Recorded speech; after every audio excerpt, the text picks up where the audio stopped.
December 7వ తారీఖు ఈ రాష్ట్రంలో కాంగ్రెస్ ప్రభుత్వం రేవంత్ రెడ్డి ప్రభుత్వం వచ్చి ఒక సంవత్సరం అవుతున్న సందర్భంగా కాంగ్రెస్ పార్టీ విజయోత్సవాలు చేసుకుంటామని చెప్పి మాట్లాడుతున్న తీరు చూస్తే ప్రజలు నవ్వుకునే పరిస్థితికి వచ్చింది. ఏం సాధి విజయోత్సవాలు చేసుకుంటుంది ఈ ప్రభుత్వం, కాంగ్రెస్ ప్రభుత్వం? వ్యవస్థలు మొత్తం నాశనం చేసినందుక ఇవాళ కేసీఆర్ తెలంగాణను సాధించి 10 సంవత్సరాలు ముఖ్యమంత్రిగా చేసి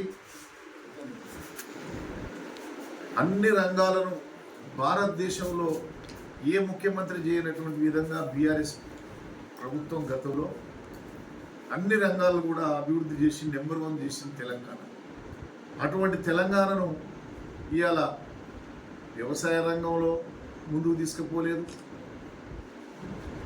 పేద ప్రజలకు ఇచ్చేటువంటి సంక్షేమ కార్యక్రమాలు ఇవ్వనందుకు విజయోత్సవాలు చేసుకుంటున్నా, లేకపోతే ఉద్యోగస్తులకు ఏమి టీఏడిఏలు ఇవ్వనందుకు చేస్తున్నారా, విద్యార్థులను 5 లక్షల రూపాయలు ఇస్తామని చెప్పి మహిళలకు స్కూటీలు ఇస్తామని చెప్పి ఇవ్వనందుకు చేసుకుంటున్నా, కరెంటు 24 గంటలు నాణ్యమైనటువంటి కరెంటు ఇవ్వలేనందుకు చేస్తుండ్రా, లేకపోతే రైతు బంధు 15,000 ఇస్తామని చెప్పి మోసం చేసి ఓట్లకు ముందు అసలు 10,000 ఇచ్చే దిక్కు లేకుండా ఎగ్గొట్టినందుక, లేకపోతే రైతు బీమా సక్రమంగా ఇయ్యనందుక, లేకపోతే 2,000 పింఛన్ను 4,000 పెంచుతామని చెప్పి అమాయక మహిళలను ముసలోళ్ళను మోసం చేసినందుక ఇయ్యనందుక, 2,500 రూపాయలు ప్రతి మహిళకు 2,500 ఇస్తామని చెప్పి మహిళలను మోసం చేసినందుక, లేకపోతే రైతు రుణమాఫీ 2 లక్షల రుణమాఫీ చేస్తామని చెప్పి 50 లక్షల మంది రైతులు ఉంటే సగం మందిని మోసం చేసినందుక, కళ్యాణ లక్ష్మి షాదీ ముబారక్తో పాటు తులం బంగారం ఇస్తామని చెప్పి మోసం చేసి అసలు కళ్యాణ లక్ష్మి ఇచ్చే పరిస్థితి లేకుండా చేసినందుక, ఇలా పండించిన పంట మా ప్రభుత్వంలో కేసీఆర్ ఎప్పటికప్పుడు కల్లాల కాడికి అధికారులను దోలి 2-3 రోజుల్లోనే డబ్బులు ఇచ్చి గిట్టుబాటు ధర ఇచ్చినాం మేము. ఇవాళ 500 రూపాయల బోనస్ దేవుడేరు ఉన్న ఒడ్లు కొనే పరిస్థితి లేక తడిచే పరిస్థితి. ఇవాళ ఈ ప్రాంతంలో పత్తి రైతులైతే ధర్నాలు చేసే పరిస్థితి వచ్చింది. ఇలా పత్తి గిట్టుబాటు ధర లేక దాన్ని కూడా కొనే పరిస్థితి లేకుంటే ఇవాళ రైతులు రోడ్ల మీద పడరు, ఉరిధాన్యం అమ్మే కొనే దిక్కు లేక రోడ్ల మీద పడరు.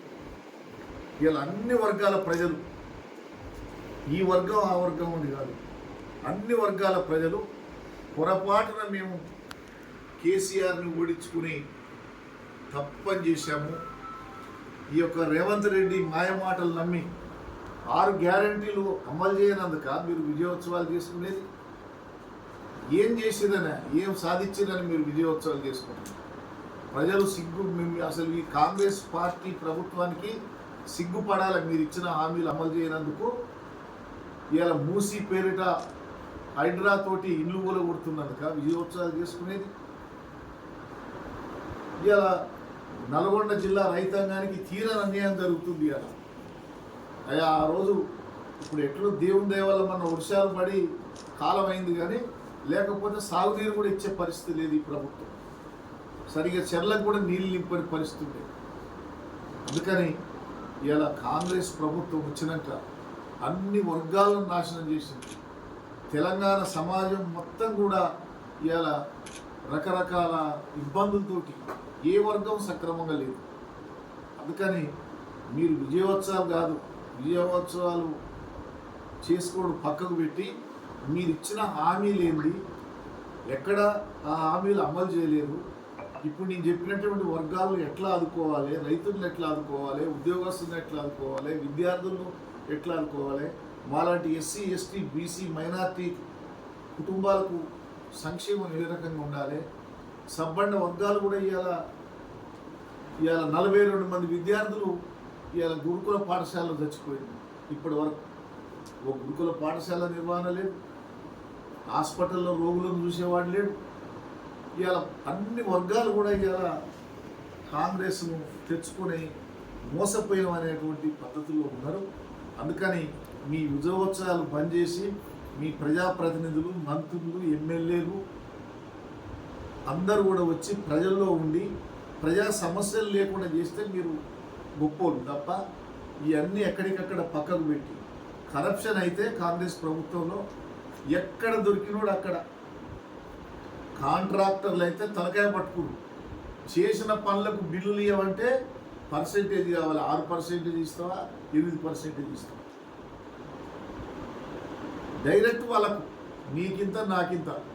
అధికారులకు ఒక రకంగా బాధ, ప్రజాప్రతినిధులు కరప్షన్ అయిపోయిందని, నిధులు లేవని. ఇవాళ రియల్ ఎస్టేట్ కూడా కుదేలైపోయింది. హైదరాబాద్లో కానీ చుట్టుపక్కల గ్రామాల్లో కానీ ఎక్కడ కూడా ఎవడు కూడా రియల్ ఎస్టేట్ అని చెప్పుకునే పరిస్థితి లేకుండా అయిపోయింది ప్రభుత్వం పుణ్యాలు. అందుకని రామరాజ్యం పోయింది. కేసీఆర్ను మనం ముఖ్యమంత్రిగా కోల్పోయి మళ్ళా రావణ రాజ్యం వచ్చింది. ఎందుకంటే కాంగ్రెస్ పార్టీ అంటేనే ఇంత.